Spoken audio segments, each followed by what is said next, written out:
There's a recurring theme running through games featuring Conan the Barbarian. Almost every one adopts the gory and gruesome style of Robert E. Howard's original character, the sole exception being the 1984 side-scroller Conan Hall of Volta for the Apple II, mostly because it's difficult to create visual themes of macabre when your only colours are green and pink. Norwegian developer Funcom has been at the helm for several Conan-themed games, from 2008's Age of Conan to 2018's Conan Exiles, with a couple of others in between. And in 2020, they're taking the Barbarian in a completely new direction. Conan Chop Chop may be the most playful iteration of Conan to date, and Funcom are well aware of this. The game's announcement trailer debuted at E3 2019 with a helping of satire, including quotes like, "It's a game that almost definitely isn't real but probably should be," and "It looks kind of fun actually." Originally slated for a late 2019 release, the game will now emerge on February 25th, 2020. So, with just over a month to go, we got our hands on the first 2 chapters to see if the new Conan is better off bubbly than barbaric. Conan Chop Chop's chibi art style and bright colours verge on adorable, reducing brutal murder into cutesy fun. Beneath that bubbly exterior though, is a tough and unforgiving dungeon crawler that requires patience and a bit of luck to complete. Conan Chop Chop, which I will now refer to as simply Chop Chop because it's fun to say, opens with the evil wizard Thoth Amon unveiling his plan to lure Conan and his friends to him. Once there, he will resurrect the ancient evil Zaltotun and have it possess them, turning his greatest foe into his ally.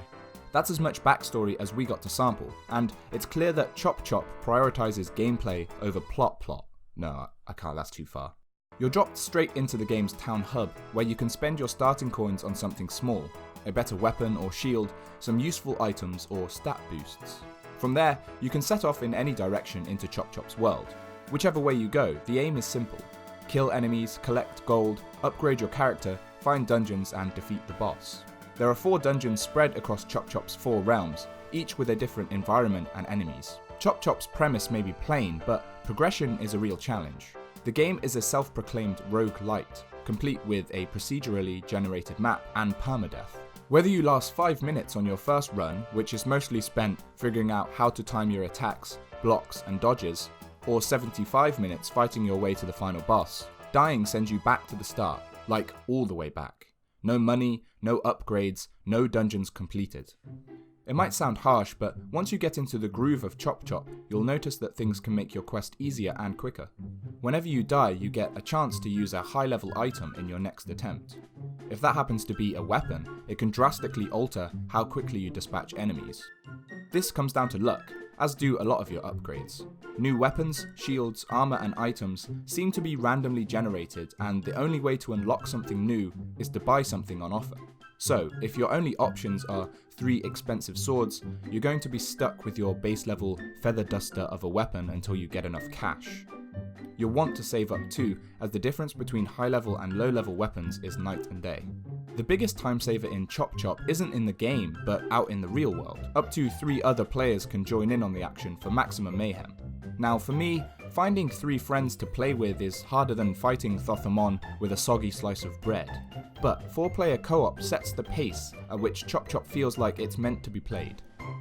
Ranged combat and flanking enemies start to play a factor, letting you breeze through rooms without losing a sense of challenge. Other rooms will down 3 of you, leaving the sole survivor to pull off last-ditch heroics to prevent everyone returning to the main menu.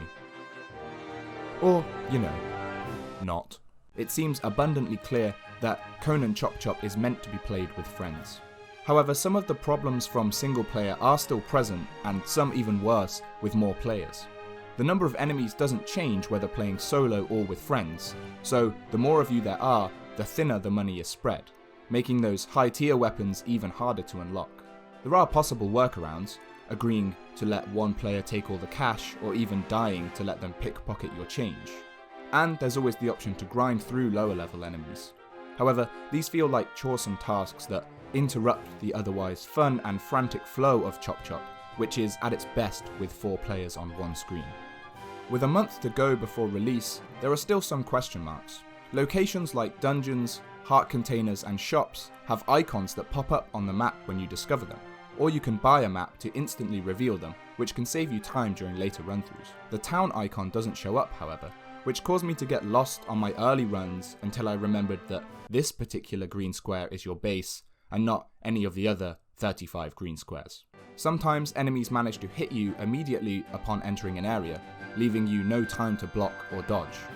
And at one point, this meant that we couldn't revive a downed player caught in the inhabitable tundra environment. There was also one instance of a game-breaking bug that made our characters invisible, forcing us to restart from the beginning.